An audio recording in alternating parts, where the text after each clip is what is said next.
Starting off this hour is Amber in Nebraska. Hi, Amber. How are you? I'm good. How are you? Better than I deserve. What's up?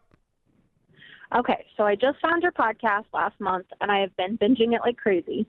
And one of the episodes, you were talking to somebody, and you would ask them about their tax return, and that if they're getting a tax return, they're giving the government too much money. Right. Is there a magic formula or some way to figure out how many you can claim on your W-4 so you get the smallest tax return back?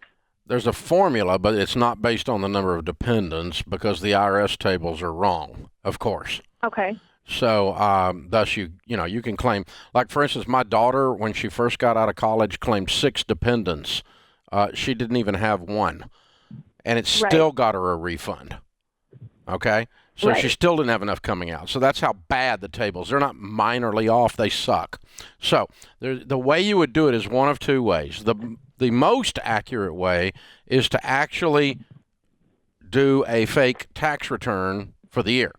Actually prepare your tax return and let it tell you exactly what you would owe in taxes, your total tax bill. And then divide that by the number of months, and that's what needs to come out of your check per month.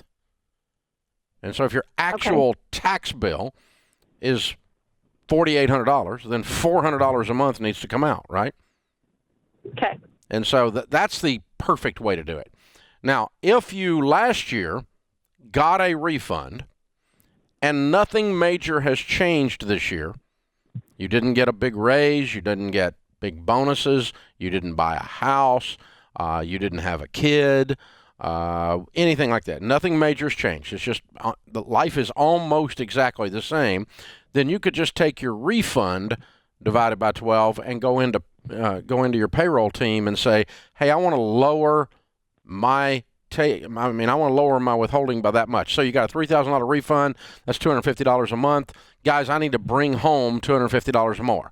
And as long as nothing has changed from last year, and the tax law to this year to last year's hasn't changed dramatically, then that would be very accurate, and you'll end up basically getting no refund. You might end up $50 off one way or the other or something like that. But if something's changed, that's an inaccurate way to do it because you might be withholding enough or the right amount. Now, I don't know. So the point is, what they take out of your check should equal your tax bill at the end of the year. And if they took too much out of your check, you get a refund. If you didn't take enough out of your check, you're short. If you come up really short, they'll penalize you for not having enough withheld. And so you can't sometimes people go crazy and they go, well, I'm just going to have nothing withheld. Well, that won't work if you owe any taxes because you'll get penalized then. So you've got to, you got to work it in. But the most accurate way is just to actually sit down with your tax pro, or if you're doing it yourself with software or whatever, and just run it out as if you were doing a tax return right now.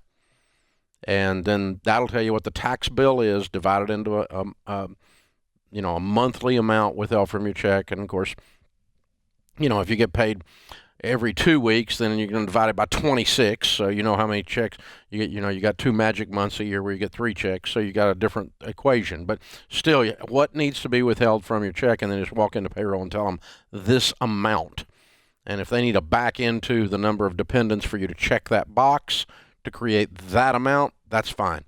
But the number of dependents isn't actually your number of dependents that creates this formula because the tables are just wrong.